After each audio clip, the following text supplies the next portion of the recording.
आई तुळजा भवानीचा उदो उदो आई राजा उदो उदो उदयोस्तु अंबे उदयोस्तु जगदंब जगदंब जगदंब. रोज मी जे कवडीद्वारे तुमच्या प्रश्नांची उत्तरं देते तर तसं आज आपण करणार नाही. आजचं लाईव्ह जे आहे हे गप्पांमधलं आहे, गप्पांचं सत्र आहे. त्यामध्ये तुम्ही तुमच्या कुठल्याही बाबतीतली तुम्हाला कशाची माहिती हवी आहे, तुम्हाला काही चर्चा करावीशी वाटते एखाद्या विषयावरती, तर माझ्याशी अगदी इथे बिनधास्त तुम्ही कमेंट बॉक्समध्ये मला कमेंट करू शकता. आणि तुमच्या म्हणजे प्रश्नांना उत्तरं देण्यासाठी मी इथे आहे. बऱ्याच लोकांना असे नॉर्मल प्रश्न मला माझ्याशी बोलावेसे वाटतात, कुठल्या गोष्टीची माहिती घ्यावीशी वाटते आणि मग ती घेता येत नाही. मग त्याच्यासाठी आपण हे लाईव्ह जरा असं घेणार आहोत. ओके. स्पृहा जोशी यांनी प्रश्न विचारलाय, चैत्र नवरात्रीमध्ये कोणती उपासना करू शकतो? छान, मस्त स्पृहा. आता 19 तारखेला बघा नवरात्र सुरू होत आहे. ही देवीची नवरात्र म्हणतो आपण, नवरात्री नवरात्र दोन्ही एकच. तर जसं आपण भाद्रपद महिन्यामध्ये अश्विन महिन्यामध्ये जे नवरात्र येतं ते नवरात्र जसं आपण करतो अगदी तसंच चैत्री नवरात्रीला सुद्धा तितकंच महत्त्व आहे. म्हणजे तुम्हाला आधी एकदा पहिल्यांदा हे एक्सप्लेन करते की समजा आपलं जे नवरात्र आहे, नेहमी आपण जे घरामध्ये घटस्थापना करतो आणि नवरात्र बसवतो, हा कुळाचाराचा भाग येतो. तर प्रत्येकाला आपापला कुळाचार हा करायलाच लागतो आणि कुळाचार नाही केला तर कुलदेवतेचा रोष तुमच्यावरती येतो, कुलदेवता रागावते, नाराज होते आणि मग तुमचा म्हणजे सगळ्या बाजूनी त्रास घरामध्ये सुरू होतो. मग घरामध्ये आजारपण चालू. सगळ्यात पहिलं म्हणजे कुलदेवीचं जर का तुम्हाला कशा लक्षणं काय सांगते, कुलदेवीचं जर तुमच्यावर नाराजगी असेल तर लक्षणं असतात. तर ती म्हणजे घरामध्ये आजारपण येतं, भांडणं वाढतात, घरामध्ये लग्न होत नाहीत, कोणाचं तरी अचानक घातपात होऊ शकतो, ॲक्सिडेंटमध्ये ह्या गोष्टी होतात. काही काही लोक अनेक वर्ष 7-7, 8-8 वर्ष कुलदेवीच्या दर्शनालाच जात नाही. आपल्या कुलदेवीचा नक्की कुळाचार काय आहे, आपली कुलदेवी जी आहे तिचा कुळाचार समजून घ्या आणि तो वेळेला करा. आणि तो नाही केला तर मग तुम्हाला ह्या सगळ्या गोष्टींना सामोरं जावं लागतं. तर ज्यांना अश्विन नवरात्रामध्ये समजा कुणाला सूतक येतं, कुणाच्या घरामध्ये बाळ होतं, महिलांना घरामध्ये एकच महिला आहे करणारी आणि तिला जर अडचणच आली तर मग नवरात्रामध्ये खंड पडतो, नवरात्र करता येत नाही. जर असं कधी घडलं तर मग त्यांना एक चान्स असतो, चैत्र नवरात्रामध्ये तुमचा कुळाचार तुम्ही पूर्ण करू शकता.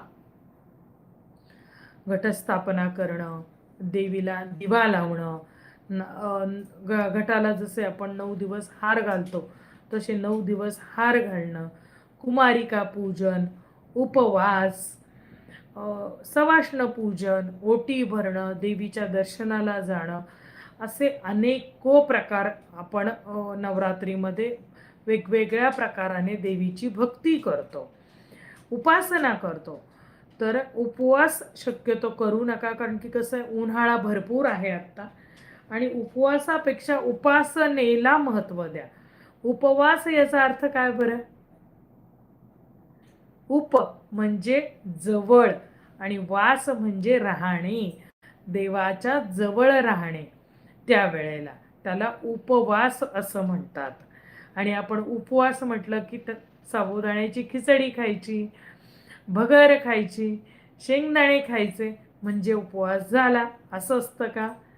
ते चेंज ऑफ द फूड आहे फक्त, उपवासाचं नाही ते. उपवास म्हणजे भगवंताच्या जवळ आपल्याला वास करणे.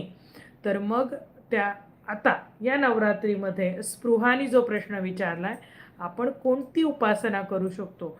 आता मी तुम्हाला सांगितलं की वेगवेगळ्या प्रकारे आपण देवीची उपासना करतो.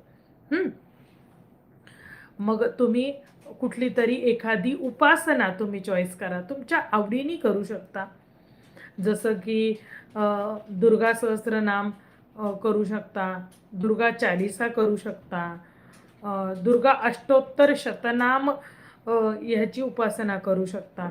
तुमच्या कुलदेवीचा जो काही मंत्र आहे तो मंत्रसुद्धा तुम्ही करू शकता.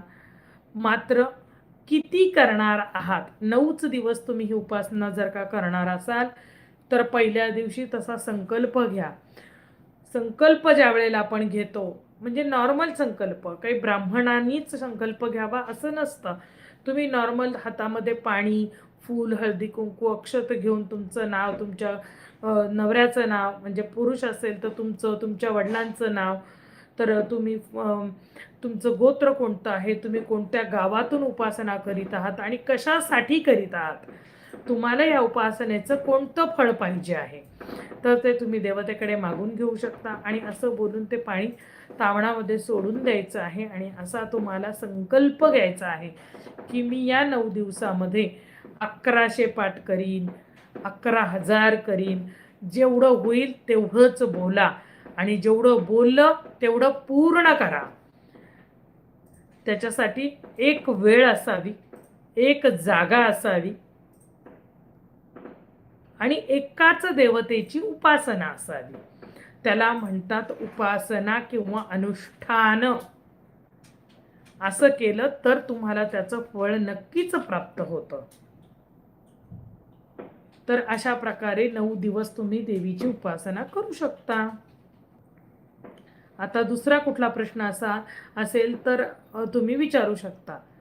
ओके, स्पृहा म्हणते आहे, माई मी दुर्गा शतनाम साधना करत आहे. अरे वा, छान. मग कसे कसे अनुभव येत आहेत तुम्हाला त्याच्याबद्दल?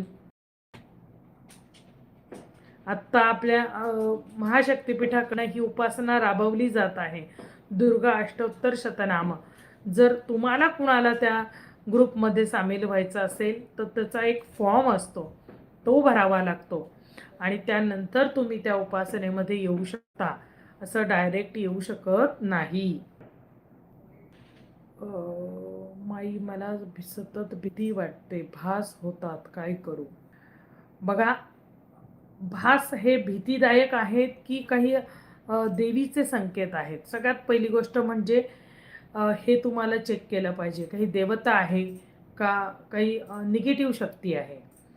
निगेटिव्ह शक्ती असेल तर भीती वाटणं साहजिक आहे आणि त्याच्यासाठी तुम्हाला तुमच्या उपासनेमध्ये आधी तुम्ही भर दिला पाहिजे.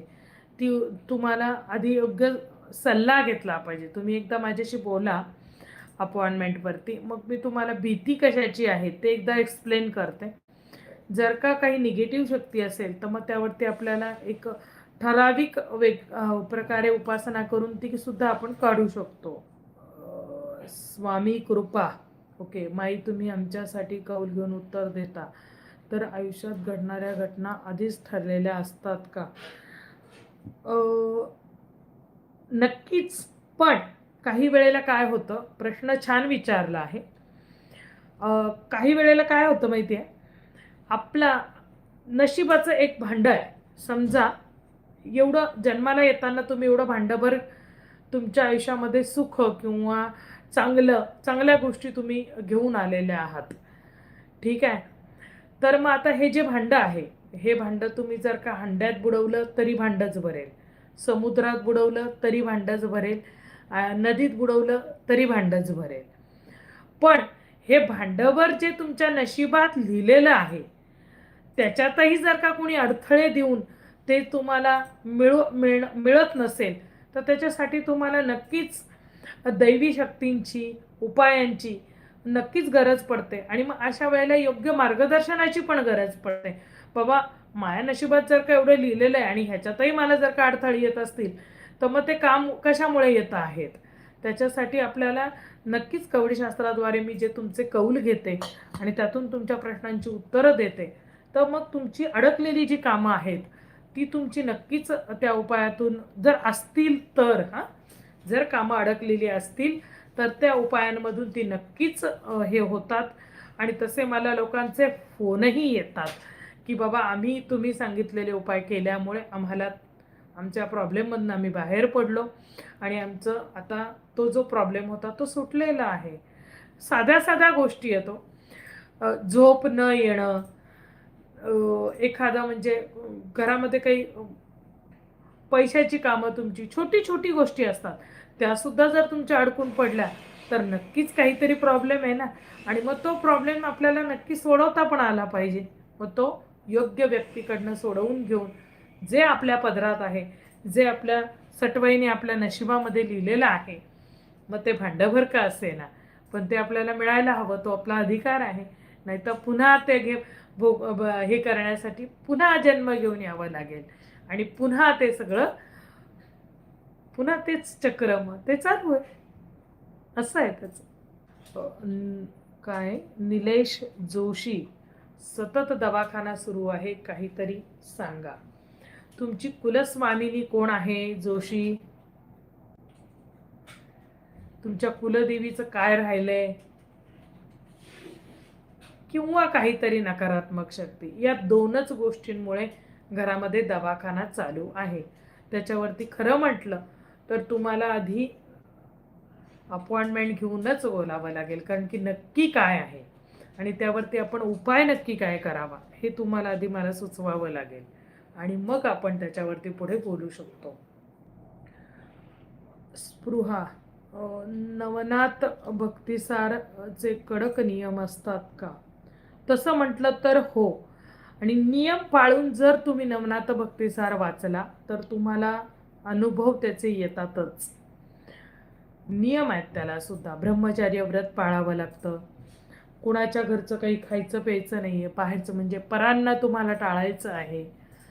तुम्हाला गादीवरती झोपायचं नाही आहे. जमिनीवरती शय्या करायची आहे. त्याचप्रमाणे कांदा लसूण सुद्धा शक्यतो टाळा आणि घरातलं अन्न खा. असे सगळे नियम आहेत त्याचे. एक वेळ ठरवा. एका वेळेला एकाच जागेवर तुम्हाला बसून ते वाचायचं आहे आणि असे जर नियम तुम्ही केले तर नवनाथ भक्तिसाराचे अनुभव येतातच. बघा, घरामध्ये छोटे छोटे प्रॉब्लेम असतात, ते सुद्धा प्रॉब्लेम आपल्यापर्यंत पोहोचत नाही. वर्षातून एकदा नवनाथ ग्रंथाचं पारायण, गुरुचरित्रासारख्या ग्रंथाचं पारायण घरामध्ये जरूर करावं. हल्ली काय झालंय, लोकांना वेळच नाही असं म्हणून पारायणं घराघरातली बंद होत चाललेली आहेत. बघा, ही पारायणं आपल्या घरामध्ये येणारं संकट, त्याची पहिलेच आपल्याला एकतर चाहूल लागते किंवा ते संकट आपल्यापर्यंत येत नाही. घरावरती एक प्रकारचं आपल्याला एक कवच प्राप्त होतं, म्हणून पारायण करणं गरजेचं आहे. वर्षातून एकदा नियम पाळून नक्कीच पारायण करा. नवरात्रीमध्ये जरूर करू शकता. नवनाथांचं सुद्धा पारायण केलं तरी चालेल. पण लक्षात घ्या, नवरात्री जी येते आता ती नवरात्री देवीची आहे. तर त्यावेळेला देवीची शक्ती ह्या पृथ्वी तलावरती जास्त प्रमाणामध्ये संचरित झालेली असते, ॲक्टिव्ह स्वरूपामध्ये असते. मंदिरांमध्ये, चौकात आपल्याकडे कसं आहे, गावात देवीची मंदिरं आहेत, शक्तिपीठं आहेत. सगळीकडे नवरात्र बसेल, सगळीकडे देवीच्या नामाचा गजर चालू होतो, सप्तशतीचे पाठ चालू होतात, मंत्रानुष्ठान चालू होतो, आरत्या सुरू होतात. म्हणजे सगळीकडे देवीचं नाव अगदी असं जोरात घेतलं जातं. तेवढी ऊर्जा त्याची तयार होते. मग या ऊर्जेमध्ये आपण जर का देवीचीच आपण जर का उपासना केली तर ती आपल्याला जास्त शीघ्र फल देणारी ठरते. म्हणून देवीच्या नवरात्रामध्ये देवीचीच उपासना करा. ज्या वेळेला गणपतीचं नवरात्र असतं त्यावेळेला गणपतीचंच करा. जेव्हा महाशिवरात्रीचा जो पिरियड आहे तो शिवासाठी आहे. त्यानंतर तुम्हाला सांगते, श्रावण महिना जो आहे तो शिवासाठी आहे.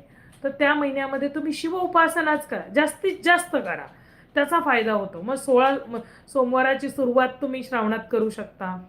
श्रावणामध्ये तुम्ही जे सोमवार येतात आपले श्रावणी सोमवार, शिवामूठ वाहण्याचे सोमवार येतात, त्यावेळेला जास्तीत जास्त लघुरुद्र करणं, शंकराला अभिषेक करणं. अगदी तुम्हाला तुमचं कुलदैवत खंडोबा आहे, तर खंडोबाला सुद्धा, म्हणजेच शिव आहे, खंडोबा म्हणजेच शिव, तर त्यांचा जो अभिषेक आहे तो तुम्ही श्रावणातच करा, आपापल्या घरी करा. घरामध्ये तुमच्या शिवलिंग असेल, घरामध्ये तुमच्याकडे खंडोबाचा टाक आहे, त्यावरती अभिषेक करा. तुमच्या घरामध्ये ती देवता जागृत होते. तुम्हाला ती एक प्रकारे म्हणजे तुम्हाला एक घरामध्ये कवच प्राप्त करून देते, आशीर्वाद देते. कुठेही भटकायची गरज नाहीये, सगळं आपल्या घरात आपल्याला मिळू शकतं. फक्त मनापासून करा. घरालाच मंदिर बनवू शकता तुम्ही, करणं तुमच्या हातात आहे. घराचं पावित्र्य जपा. आपल्या घरामध्ये निगेटिव्ह शक्ती कशा येतात, येऊच शकत नाहीत.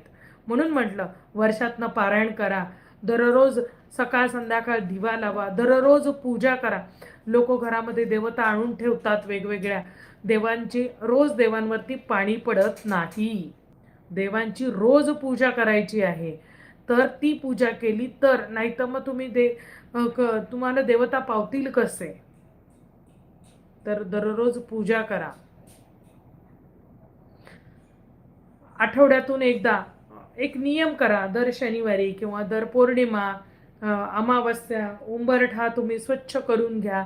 दारासमोर रोज तांब्याभर पाणी घाला. उंबरठ्यावरती जवळ रोज पुसून घ्या. तुमचा उंबरठा शांत राहतो. त्याला हळदी आणि गोमूत्राचं लेपन करा. त्याच्यावरती एक छोटीशी रांगोळी काढा. त्या रांगोळीवरती हळदी कुंकू वाहा. निगेटिव्ह शक्ती तिथेच बाहेरच घाबरतात. आपण जेव्हा रांगोळी काढतो तर रांगोळीमध्ये शुभचिन्हांचा वापर करतो. ओम असेल, स्वस्तिक आहे, गोपद्म आहेत, गायत्री यंत्र आपण काढतो दारामध्ये, श्रीराम.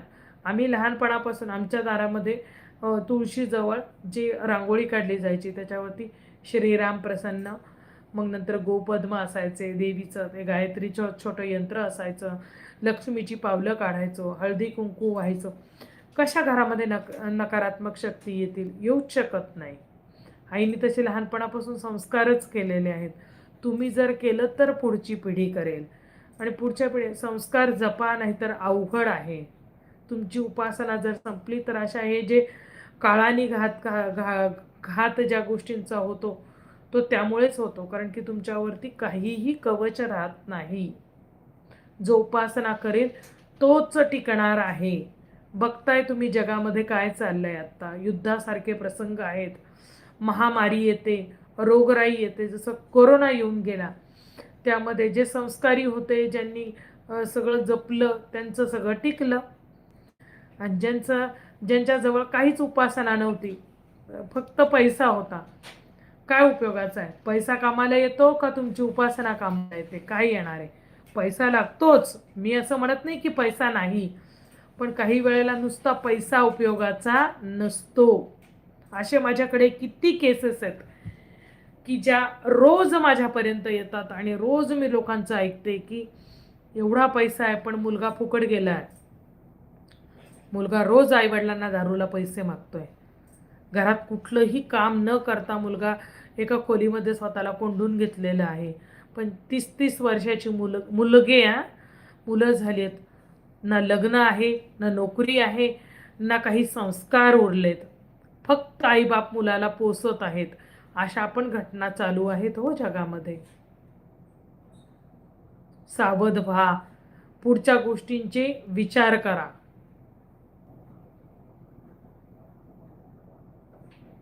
उपासना स्वतः करा, म्हणजे तुमची मुलं करतील. जे आपण करतो तेच मुलं बघतात आणि तेच मुलंही करतात. स्पृहा म्हणते, मी करते माई, पण आई वडील म्हणतात एवढ्या लवकर कशाला करायचे आहे, म्हणतात संन्यास घ्यायचा आहे का तुला? संन्याशांनीच फक्त नामस्मरण करावं असं कुठे लिहिलेलं आहे का? संसारी माणसाला काही लागत नाही. पूजा पाठ जी घरामध्ये करतात, सत्यनारायणाची पूजा असेल, याग असतील, मोठे मोठे यज्ञ असतील, कुळाचार, कुळधर्म हे करायचे नाहीत? हे संसारी गोष्टींसाठी लागणाऱ्या गोष्टी पण मुलांना शिकवायच्या नाहीत? याचं उत्तर तुम्हीच द्या मला. काय करायचं सांगा. सगळं करावं लागतंच. लग्न झाल्यावर तुम्ही जर केलंच नाही, उद्या तुमच्या मुलीच्या घरी जर का सगळा देवधर्म करायची तिला वेळ आली, तर मग तिने करायचं नाही, सोडून द्यायचं नवऱ्याचं घर आणि यायचं माहेरी निघून. बरोबर ना? अभ्यास पण करायचा आणि आपले संस्कार पण टिकवायचे. दोन्हीचा समतोल साधायचा आहे. मी म्हणत नाही की तुम्हाला सगळं तुमचं कर्मधर्म सोडून द्या, अभ्यास सोडून द्या आणि फक्त देवदेव करत बसा. हेही चुकीचं आहे. आणि लक्षात घ्या, तरुण वयातच तुम्हाला सगळं करायचं आहे. तुमच्याकडे फक्त उपासना करायची आहे, तर तुम्हाला बसता आलं पाहिजे, तुम्हाला नीट वाचता आलं पाहिजे, म्हणजे तुमचे डोळे नीट पाहिजे, तुमचे पाय नीट पाहिजे, तुम्हाला पाठीचा कणा ताट ठेवून उपासना करायची आहे. त्यानंतर तुम्हाला कॅपॅसिटी पाहिजे. म्हातारा झाल्यानंतर काय राहणार आहे? तुम्ही मांडी घालून खाली बसू शकता? किती लोक आहेत आज जे म्हातारे झाले तरी मांडी घालून खाली बसतायत. जेवायला बसता येत नाही, उपासना काय करणार आहे तुम्ही? ग्रंथ वाचायला दृष्टी तर पाहिजे, मंत्र वाचायला सुद्धा दृष्टी लागते. डोळेच जर चांगले तुम्हाला अंधुक दिसायला लागलं तर तुम्ही काय उपासना करणार? डोंबल. आजारपणा लागलेली असतात म्हातारपणी वेगवेगळी आजकालच्या काळामध्ये, काही करू शकत नाही. तुम्हाला जर का देवदर्शनाला जायचंय, आता समजा एक गोष्ट नॉर्मल, तुम्हाला एकविरेला जायचंय, तुम्हाला माहूर गडावर जायचंय, आता सप्तशृंगीला आत्ता झालीये ट्रेन, मेट्रो. ती नव्हती त्यावेळेला, आम्ही चालत जायचो वरती. एकविरेला जायचंय, तुम्हाला चढतच जावं लागेल ना. म्हणजे तुम्ही म्हातारा झाल्यावर एकविरेचं दर्शन घेऊ शकता का? मग डोली करावी लागेल तुम्हाला. करू शकत नाही असं नाही, पण डोली करायची म्हणजे पैसा खर्च करणं आलं.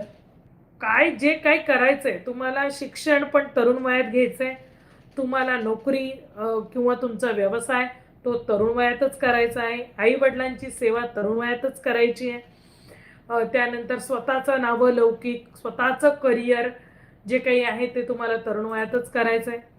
तुम्हाला देवधर्म उपासना सुद्धा तरुण वयातच करायच्या आहेत. तरुण वयातच जर नाही केलं तर म्हातारपणी काही डोंबलाची बुद्धी होणारे करायची. असे किती म्हातारे दाखवू तुम्हाला की जे माळ जपा म्हणलं तर जपत नाहीत. टीव्हीवरती मालिका काय चाललेल्या आहेत, यांनी त्याचा कसा गेम केला, त्यांनी त्याचा कसा गेम केला, सासू सुनांच्या मालिका, लोकांची लग्न. अरे ती खोटी लग्न बघत बसता तुम्ही आणि त्याच्यासाठी तुमच्या आयुष्याचा वेळ घालवून तुम्ही त्या मालिका बघता. त्यांना शूटिंगचे पैसे मिळतात, चॅनलवाल्यांना चॅनल चालवायचे पैसे मिळतात आणि तुमच्या आयुष्याचा अनमोल वेळ तुम्ही ते बघण्यात फुकट घालवता. कधीतरी मनोरंजन म्हणून तुम्ही थोडंसं एखादी मूवी बघा, मनोरंजन करा, बाजूला होऊन जा. रोज 24 तास तेच तेच. आता आजच्या एपिसोडमध्ये हे झालंय, मग आता उद्या काय? तेच तेच फ्लॅशबॅकमध्ये ते दाखवत राहतात आपल्याला आणि आपण तेच बघत राहायचं का? जगात काय चाललंय याची मला पूर्ण कल्पना आहे. तरुण मुलं, आयांचं लक्ष नाहीये घरामध्ये, मुलं कुणाशी बोलत आहेत फोनवरती, मुलांचं काय व्यसनं लागली आहेत आपल्या मुलाला, आपल्या मुलाच्या सवयी बदलत आहेत. आईचं लक्ष आहे मुलाकडे? आज मुलाचं असं लक्ष पाहिजे आईचं की असे हावभाव टिपले पाहिजे. काहीतरी बिघडलंय आज तुझं, काय भानगड आहे? इतकं बारीक लक्ष पाहिजे.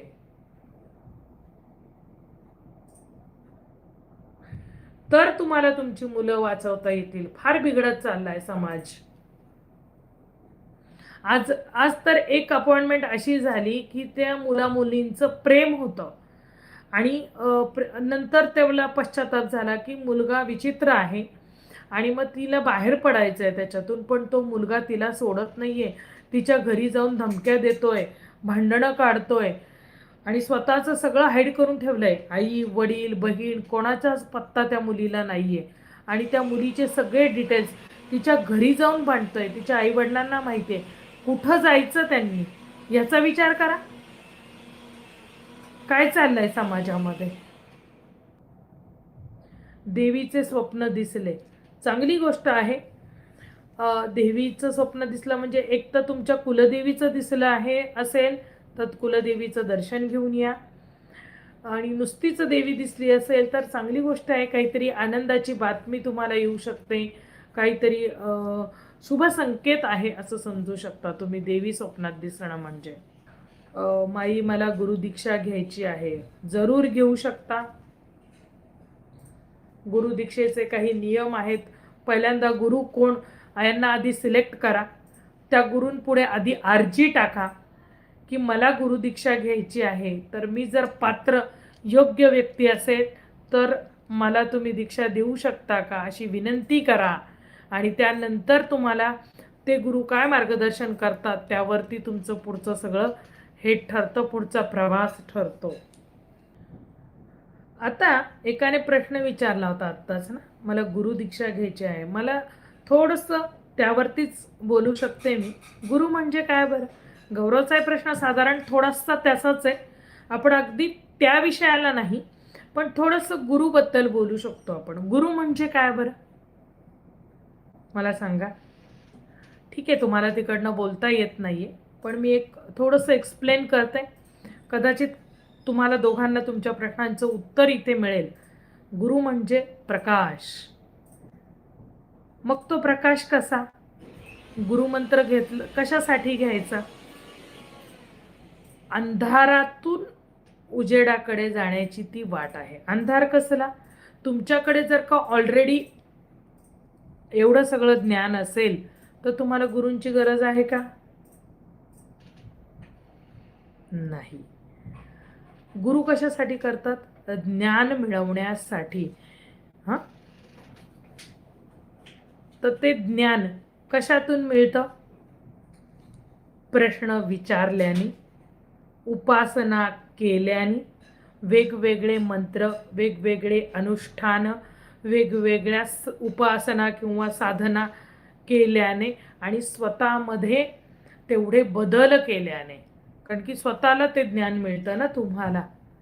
आणि जसं जसं माणसाचं ज्ञान वाढत जातं तसा तसा माणूस काय होतो?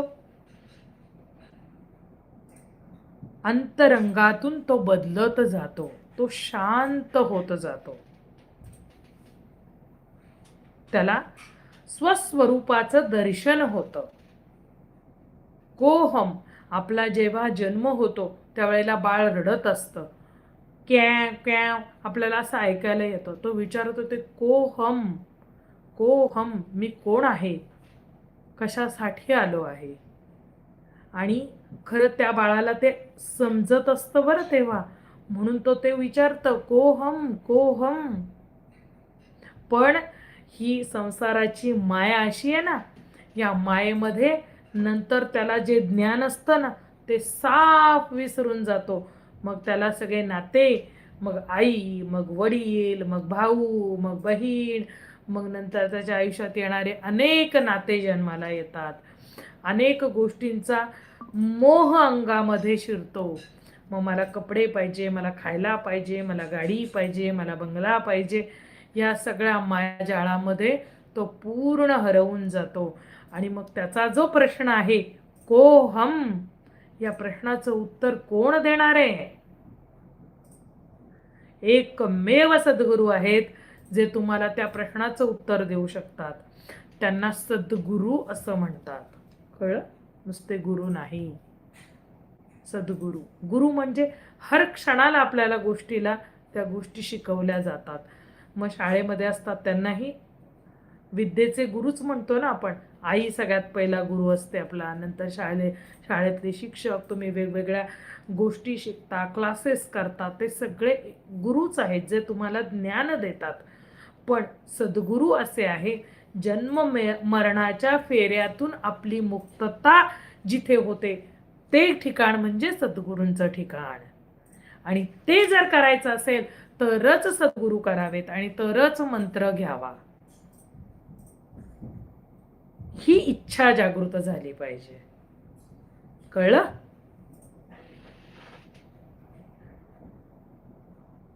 आणि ती नसेल तममंत्र घेण्यात काही मजा नाही.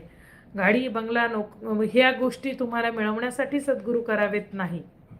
त्यांना तर ह्या गोष्टीचा मोहच नसतो. बरोबर आहे ना? सर्व संग परित्याग केलेला आहे का त्यांनी? हे बघा, स्वतःबद्दल कधी बोलू नये.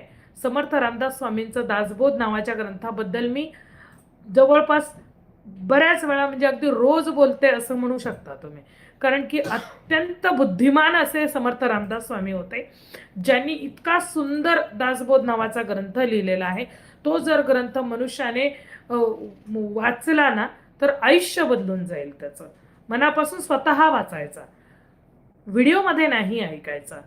वाचाल तरच वाचाल, तो स्वतः वाचा. आणि त्यामध्ये तुमचे असे सटास इकडनं एक बसते तिकडनं एक बसते असे डोक्यातले ना हे भ्रम आहेत ना, ते निघून जातात. उत्तम सद्गुरूची लक्षणं काय आहेत ती पण त्यात दिलेली आहे. उत्तम शिष्यांची लक्षणं काय आहे, जसे सद्गुरू तुमचे उत्तम असावे तसा पात्र शिष्य बनण्याची पण तयारी असावी आपली. कसे होते कल्याण स्वामी? समर्थ रामदास स्वामींचे शिष्य अनेको शिष्य होते त्यांच्याकडे, अनेको आजही आहेत गडावरती. पण एवढ्या सगळ्या शिष्यांमध्ये एकाने प्रश्न विचारला की महाराज, तुम्ही फक्त कल्याणाचं नाव का घेता? तुम्हाला कल्याण इतकं आवडतो का? तर महाराज म्हणाले, आत्ता त्याची परीक्षा, आत्ता तुम्हाला त्या प्रश्नाचं उत्तर देतो. त्यांनी त्यांच्या सगळ्या शिष्यांना एका जागी बोलवलं आणि कल्याणही त्यामध्ये होते. कल्याणाला हाक मारली, कल्याणा इकडे ये. कल्याण स्वामी समोर येऊन उभे राहिले. महाराज म्हणाले, ह्या डोंगरावरनं खाली उडी मार. एका क्षणात उडी मारली. का म्हणून पण नाही विचारलं, मारली. आणि ते खाली झेलणारे पण स्वतः सद्गुरू होते ना. असा शिष्य नाही आणि असे गुरु पण लाभणं भयंकर कठीण आहे आजच्या काळामध्ये. आत्ताचे गुरु म्हणजे आता काय बोलू मी, मला न बोललेलं बरं. मला कुणाबद्दलही एकही शब्द बोलायचा नाही, कारण दुसऱ्यांचे दुर्गुण काय सांगावे, माझपाशी काय वाण आहे. माणसाने स्वतःमध्ये बदल करावा. दुसऱ्यांना नावं ठेवणं खूप सोपं आहे हो. तू असा, तू तसा, अमका असा, तमका तसा. अरे काय गरज पडली आहे? आपलं बघावं. आपल्याला जिथे शीश झुकवायचं आहे तिथे झुकवावा. एक तरी दरवाजा असा आयुष्यामध्ये जरूर असावा की जिथे फक्त माणूस नतमस्तक होतो. असं एक तरी दार आपल्या आयुष्यात असावं. आणि ते दार फक्त आपल्या सद्गुरूंचं असतं, बाकी कुणाचं नसतं. ज्याच्यामध्ये मोह नाही, कुठल्या गोष्टीचा लोभ नाही, स्वार्थ नाही. तिथे असते ती फक्त भक्ती, असतं ते फक्त प्रेम आणि फक्त देणं असतं.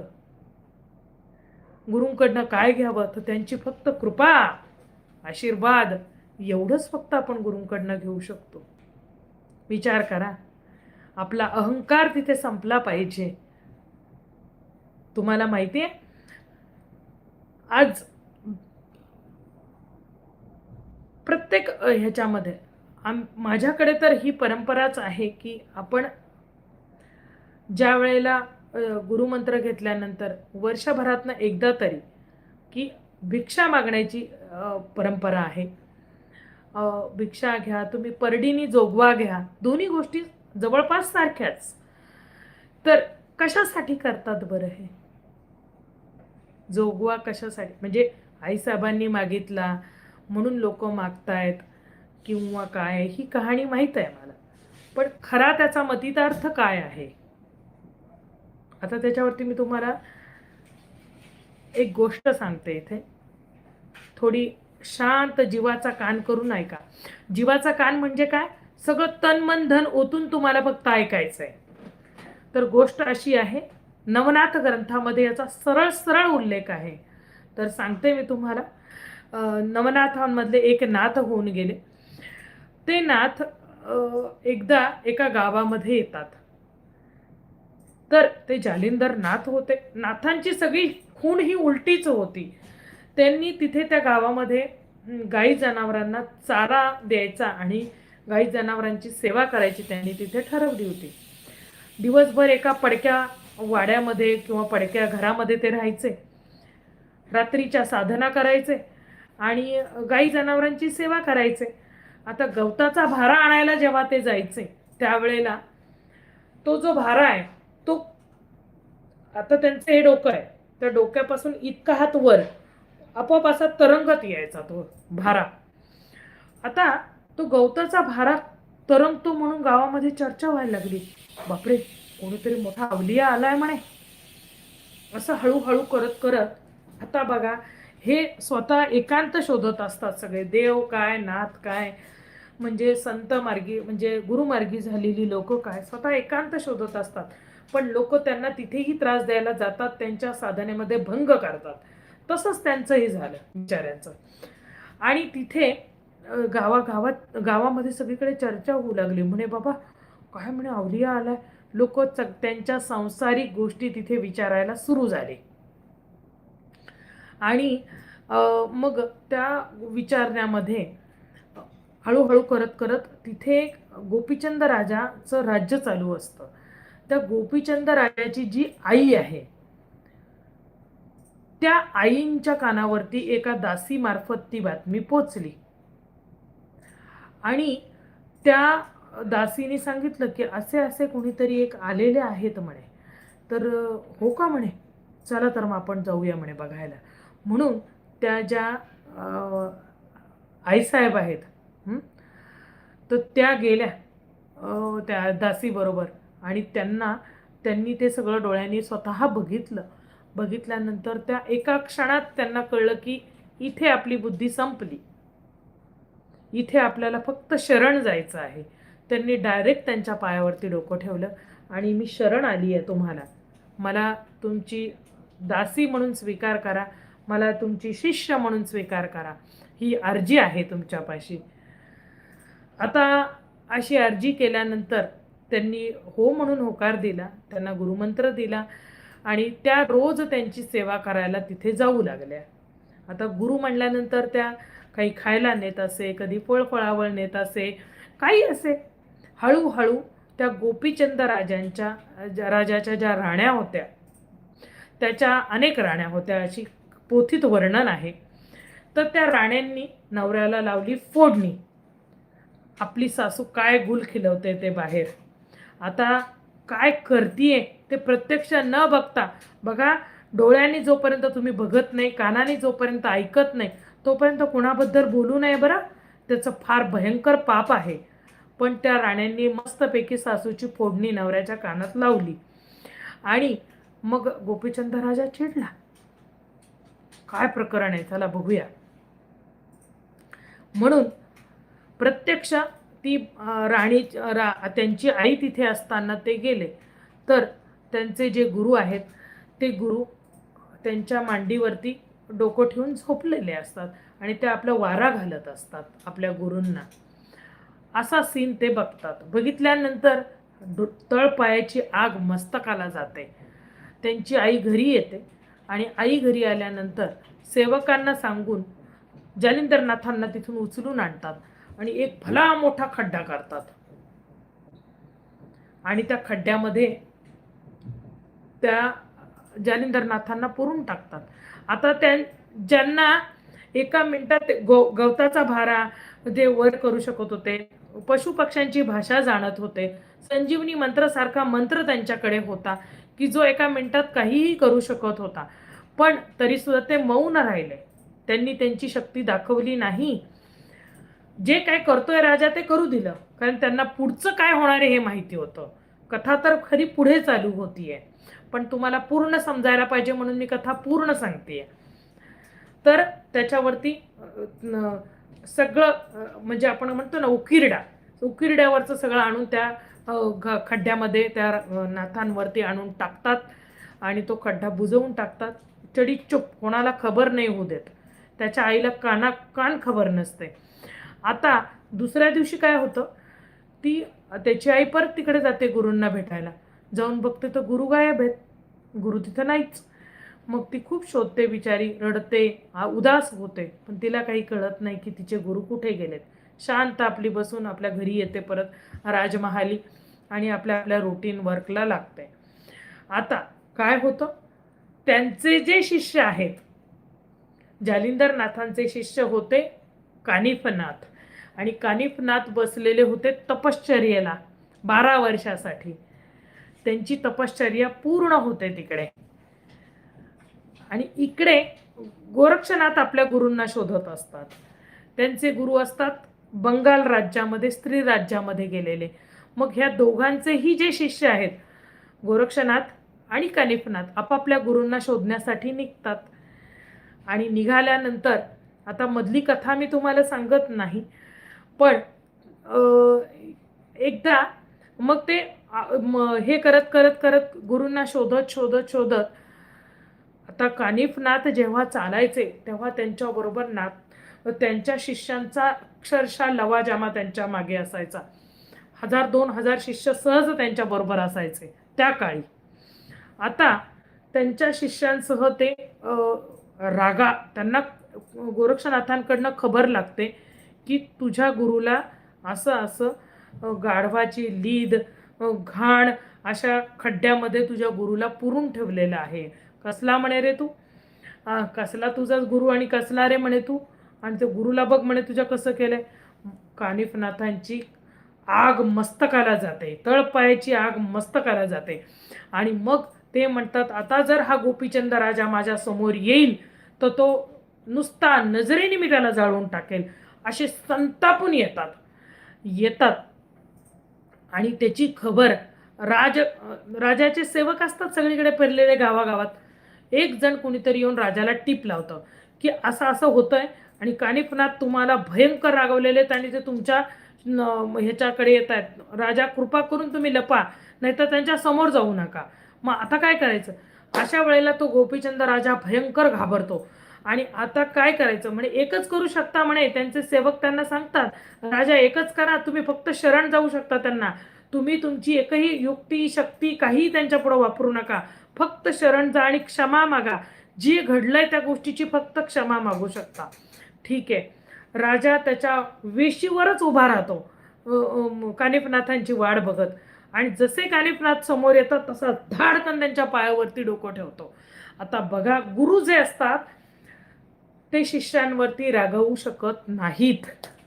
जर का तसं काही असेल आणि शिष्याने त्याची चूक मान्य करून तो शरण आला तर रागवू शकत नाहीत. ही गोष्ट लक्षात ठेवा. मग ते शरण आले म्हणल्यानंतर एका क्षणात त्यांनी गुरूंचं स्मरण केलं आणि राग त्यांचा एका मिनिटात शांत केला.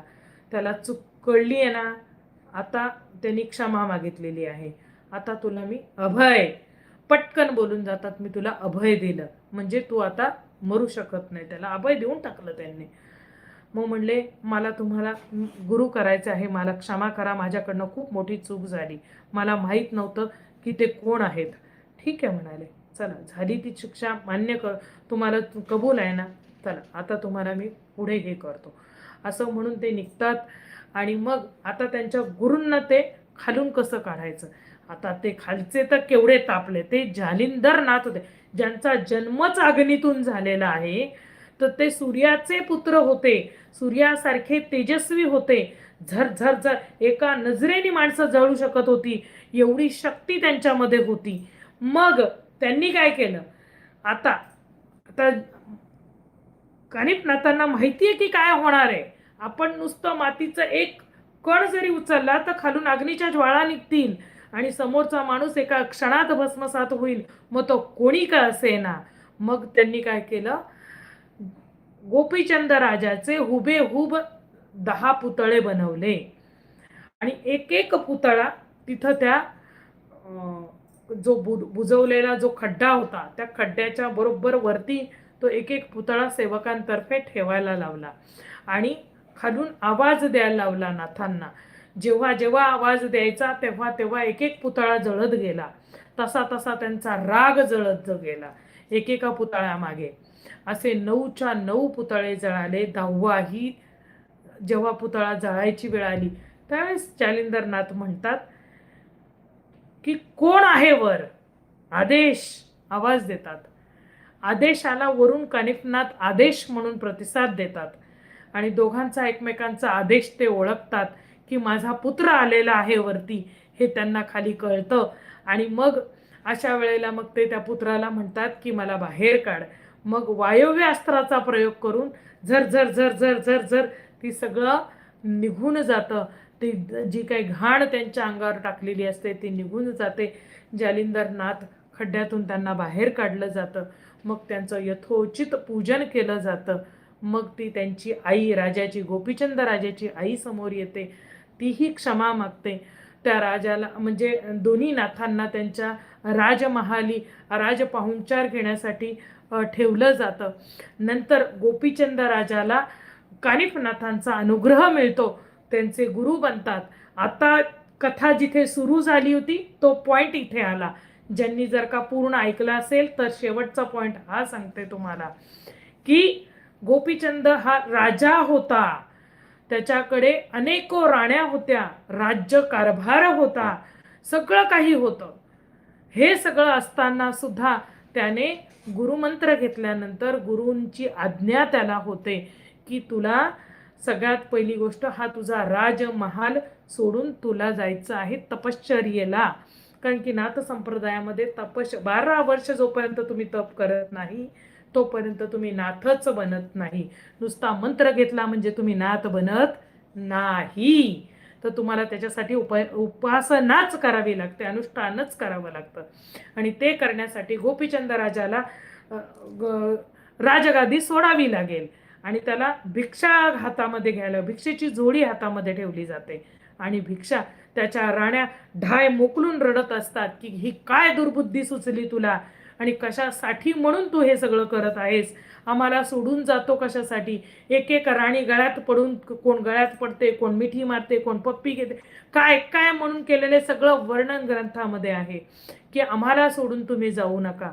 पण गोपीचंद राजा त्याच्या मुलाला गादीवर बसवतो, मुलाचा राज्याभिषेक होतो आणि गोपीचंद राजा हातामध्ये भिक्षेची जोळी घेऊन पहिली आपल्या दारातच भिक्षा मागतो की त्याच्या राण्या भिक्षा घालताना सुद्धा ढाय मोकलून रडत असतात. पण राजा भिक्षा घेतो आणि भिक्षा झाल्यानंतर दोन्ही नाथ राजाला घेऊन बाहेर पडतात आणि त्याला तपश्चर्येला पाठवून देतात. ही सगळी कथा अशी आहे जी तुम्ही कधीही नवनाथांचं पारायण करा, तुम्हाला अशीच कथा मिळेल. एकही वाक्य, संपूर्ण पोथी माझी मुखोद्गत आहे, एकही इकडचं तिकडं होणार नाही. सांगायची गोष्ट म्हणजे ही आहे गुरु आणि शिष्याची कथा. भिक्षा कशासाठी मागायची, तर तो राजा होता, एवढा मोठा राजा, आपल्याच दारामध्ये भिक्षा. तिथे तुझा अहंकार सगळ्यात पहिला गेला. कसला राजा रे तू, गुरुच्या समोर कसला राजा आला तू, कोणी नाही. गुरु जिथे भेटतात तिथे आपण कोणी नाही. स्वतःला विसरून जायची त्याची तयारी आहे. त्यांनीच या मार्गामध्ये यावे आणि त्यांनीच ह्या गोष्टीमध्ये उतरावे. जन्म मरणाच्या फेऱ्यातून जे सोडतात त्यालाच सद्गुरू म्हणतात. ही कथा माझी इथे समाप्त झालेली आहे. तुम्हाला ही गोष्ट कशी वाटली, तुम्ही या गोष्टीतून काय धडा घेतला, तुम्ही मला कमेंट बॉक्समध्ये जरूर कळवू शकता तुमचे फीडबॅक. आता सांगा, गुरुमंत्र घेताना ह्या गोष्टी करण्याची ज्याची तयारी आहे त्याने या पंथामध्ये यावं. आणि लक्षात घ्या, एक आयुर्वेदाचं वाक्य आहे, ज्याने विठ्ठल मात्रा घ्यावी त्याने पथ्ये सांभाळावी. तर ही विठ्ठल मात्रा आहे. नामस्मरण कोणाचंही घ्या, विठ्ठलाचं घ्या, स्वामींचं घ्या, देवीचं घ्या, नाथांचं घ्या,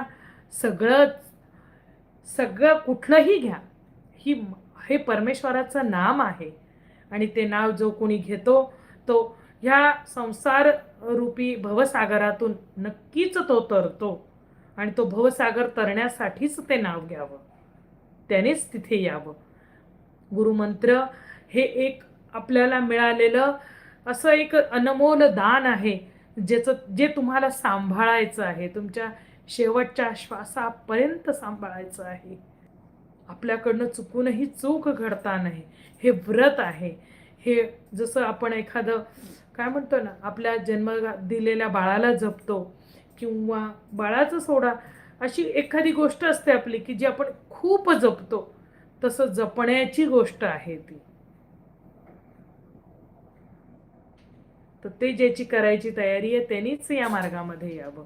खूप परीक्षा होतात, उलथापालथ होते आपल्या आयुष्यामध्ये, पण जेवढी होते तेवढं तुमचं सगळं.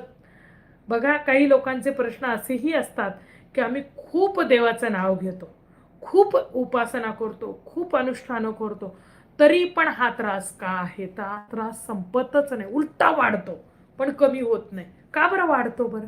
याचं उत्तर काय आहे?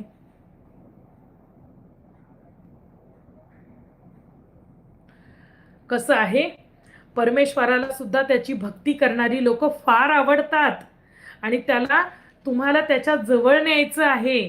जेव्हा आपण भगवंताकडे आपण केव्हा जाऊ? स्वच्छ निर्लेप झाल्याशिवाय. जे अत्यंत शुद्ध आहे, जे सगळ्या बाजूनी पवित्र आहे, तेच आपण देवाला वाहतो ना. मग आता तुम्हाला स्वतःला त्याच्यापर्यंत पोहोचायचं आहे. मग तुमच्या पाठीमागचे सगळे झडझड सगळं पाप जोपर्यंत निघून जात नाही तोपर्यंत तुम्ही कसे जाणार त्याच्यापर्यंत? मग फार परीक्षा होतात. म्हणून जेव देवाचं जास्त करतो त्याच्या मागे लागतं असं म्हणणारे जे आहेत ना, त्याचं उत्तर हे आहे की त्याच्या पाशी जायची तयारी करतोय आपण. तिथे काय चालतंय? कोणती करन्सी चालेल? परमेश्वरापाशी कोणती करन्सी घेऊन जाल तुम्ही? नारळ? बापरे, 11 नारळाचं तोरण व्हायला की मी गेलो देवापाशी, असं होतं का? नारळ तू बनवला का? फुलं ती पण त्यांनीच निर्माण केली आहेत. काय द्याल तुम्ही त्याला? रिश्वत? पैसा? मग 10 तोळ्याचा हार वाहणार आहे मी देवीला, म्हणजे मी लवकर देवीपर्यंत जाईल, असं होतं का? भस्म करते ती 1 मिनिटात त्या सगळ्या गोष्टीचं. काही नाही देऊ शकत तुम्ही. तिला देऊ शकता फक्त तुमचं 2 हात आणि 3रं मस्तक. खरा भाव, खरी श्रद्धा आणि खरं समर्पण. आणि तुकाराम महाराजांनी म्हटलेलंच आहे, अहंकार गेला तुका म्हणे देव झाला. तुमचा अहंकार त्याच्या पायावरती किंवा तुमची जे काही आराध्य आहेत त्यांच्या पायावरती जोपर्यंत तुम्ही घालत नाहीत तोपर्यंत तुम्हाला काहीच मिळू शकत नाही. आज अचानक बोलता बोलता बरंच काही निघालं, मलाही माहित नाही, मी बोलत नाही आत्ता. कुठेही वेगळीकडे भटकायची गरज नाही तुम्हाला. तुमच्या घरामध्येच तुम्ही मंदिर बनवू शकता. मगाशीच मी तुम्हाला सांगितलं, पैसोनी निवांत स्वस्थ करी चित्त सुखे नारायण येई घरा. का? भक्त प्रल्हादासाठी तो आला, ध्रुव बाळासाठी तो आला, तुमच्या माझ्यासाठी नाही येणार.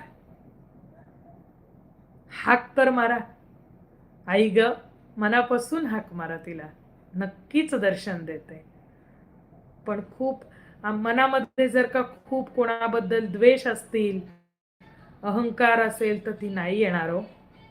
तिला असं आवडत नाही. तिने तुम्हाला तसं जन्माला नव्हतं घातलं. तिने जेव्हा आपल्याला जन्माला घालते ना, ती अगदी निर्लेप घालते. सगळ्यांबद्दल प्रेम, सगळ्यांसाठी चांगली भावना ज्याच्या मनात येते ना त्यालाच ती दर्शन देते, नाही तर नाही देत, नाही भेटू शकत.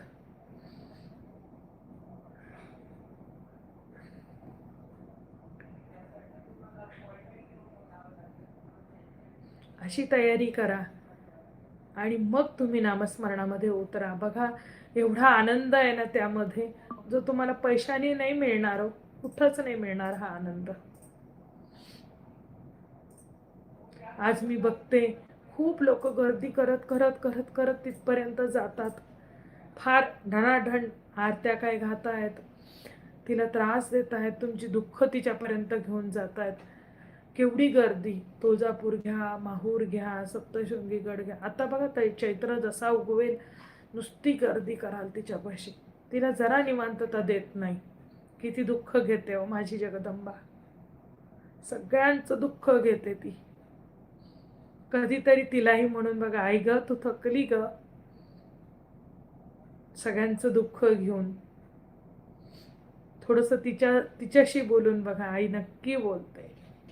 अनुभव आहे.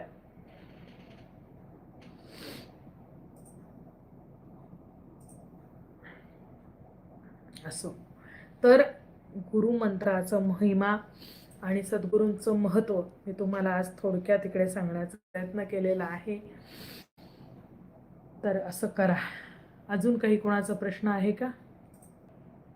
जगाची निर्मिती आईसाहेबांनी केलेली आहे, तर सगळ्यात टॉपमध्ये येते आईसाहेबांची भक्ती. आई आहे ती, ती नाही तुम्हाला जवळ घेणार मग कोण घेणार? आणि खरं सांगू, एक गुपित लव्ह मॅरेज करणारे किंवा हे जे एकमेकांवरती प्रेम करतात ना, यांच्याबद्दल तर मी असं म्हणेन की त्या प्रेमामध्ये पुढे जाऊन दुःखच पदरात येतं. तर प्रेमच करायचं आहे ना, तर करून बघा ना माझ्या जगदंबेवर एकदा प्रेम. कधीच दुःख देणार नाही तुम्हाला. तुम्हाला इतकी जवळ घेईल, इतकी प्रेमाने जवळ घेईल की तुम्हाला दुसऱ्या कुणावरती प्रेम करायची इच्छाच उरणार नाही. खूप फसवणारी लोक असतात हो जगामध्ये. तुम्हालाच अनुभव आलेत का? प्रत्येक जण त्या अनुभवातून गेलेला आहे.